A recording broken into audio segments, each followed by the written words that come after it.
कबीर दंडवत गोविंद गुरु, बंदो अभिजन सोए। पहले भये प्रणाम तिन, नमो जो आगे होए। कबीर गुरु को कीजे दंडवत, कोट कोट प्रणाम। कीट न जाने भृंग कोयो, गुरु कर आप समान। सत साहेब। जय बंदी छोड़ की। हाँ तो श्रोता बंधुओं, आज मैं आप लोगों के सामने चरित्रवान की कथा सुनाने का प्रयास कर रहा हूँ। अभी मजा आएगा ना भिड़ो। एक सुखदेव ऋषि थे। वे श्री वेद व्यास के पुत्र थे। एक दिन वे दीक्षा लेने के उद्देश्य से राजा जनक जी के पास मिथिला नगरी में गए। राजा जनक ने कहा कि सुखदेव, कल सुबह नाम दूंगा। उनके ठहरने की व्यवस्था अलग भवन में कर दी। एक सुंदर युवती को ऋषि जी की सेवा में परीक्षा लेने के उद्देश्य से भेजा। युवती सुखदेव जी के पलंग पर पैरों की ओर बैठ गई। ऋषि जी ने पैर सकोड़कर और मोड़ लिए। युवती ऋषि जी की ओर निकट हुई तो उठकर खड़े हो गए। कहा कि हे बहन, आप अच्छे घर की बेटी दिखाई देती हो। कृपया कमरे से बाहर जाएं, नहीं तो मैं चला जाता हूँ। लड़की चली गई। राजा जनक से बताया कि सच्चा व्यक्ति है, ऐसे ऐसे हुआ। सुबह राजा जनक जी ने ऋषि सुखदेव जी से पूछा कि आपसे मिलने एक स्त्री आई थी। आपने उसे अंगीकार न करके अच्छे संयम का प्रदर्शन किया। आप संयमी व्यक्ति हैं। धन्य है आपके माता पिता। कबीर परमेश्वर जी के विचार इनसे भी उच्च तथा श्रेष्ठ हैं। वे कहते हैं कि ऋषि सुखदेव भी आत्मज्ञानी नहीं था, क्योंकि जब युवती सुखदेव के पलंग पर बैठी थी तो सुखदेव ने उसे स्त्री समझकर अपने शरीर से छूने नहीं दिया और खड़ा होकर बाहर जाने की तैयारी कर दी। इससे स्पष्ट है कि सुखदेव जी को आत्मज्ञान नहीं था। विचार करें कि यदि युवती के स्थान पर युवक बैठ जाता तो सुखदेव जी क्या करते? वे उससे कुशल मंगल पूछते और पलंग छोड़कर खड़े नहीं होते। कहते कि भैया, पलंग एक ही है, आप पलंग पर विश्राम करो, मैं नीचे पृथ्वी पर आसन लगा लेता हूँ।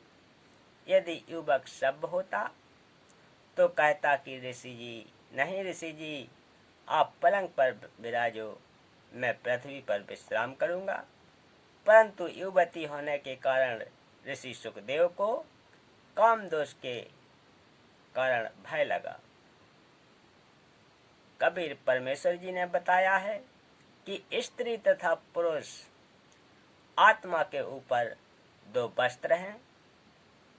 जैसे गीता अध्याय 2 श्लोक 22 में कहा कि अर्जुन, जीव शरीर त्याग कर नया शरीर धारण कर लेता है, इसे मृत्यु कहते हैं।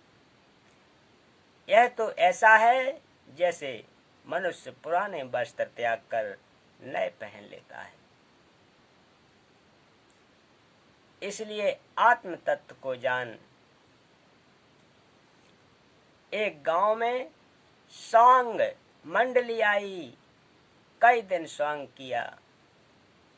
पुराने जमाने में स्वांग के नाटक में पुरुष ही स्त्री का अभिनय किया करते थे।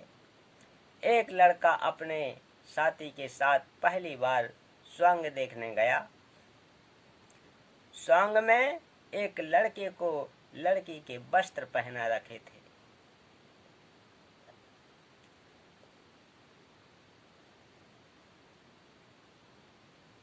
लड़का युवा लड़की की तरह बना था।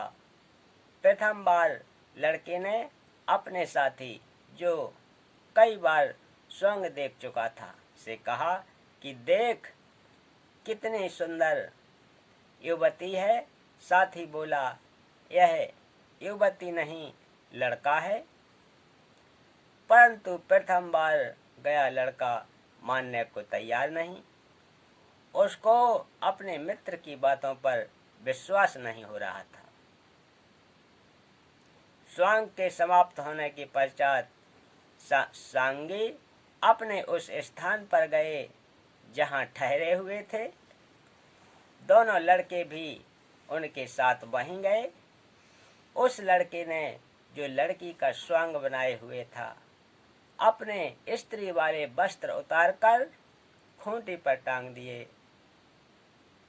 बनावटी भेष उतारकर बैग में डाल दी। कच्छे में स्नान करने चला गया। यह देखकर नए दर्शक को विश्वास हुआ कि वास्तव में यह लड़का है। अगले दिन उस लड़के दर्शक को वह लड़की के भेष में, लड़के में लड़की वाली मलिन वासना दिल में नहीं आई। उसे लड़का दिखाई दे रहा था। इसी प्रकार यदि सुखदेव ऋषि को आध्यात्म विवेक से आत्मज्ञान होता तो उससे स्त्री नहीं आत्मा रूप में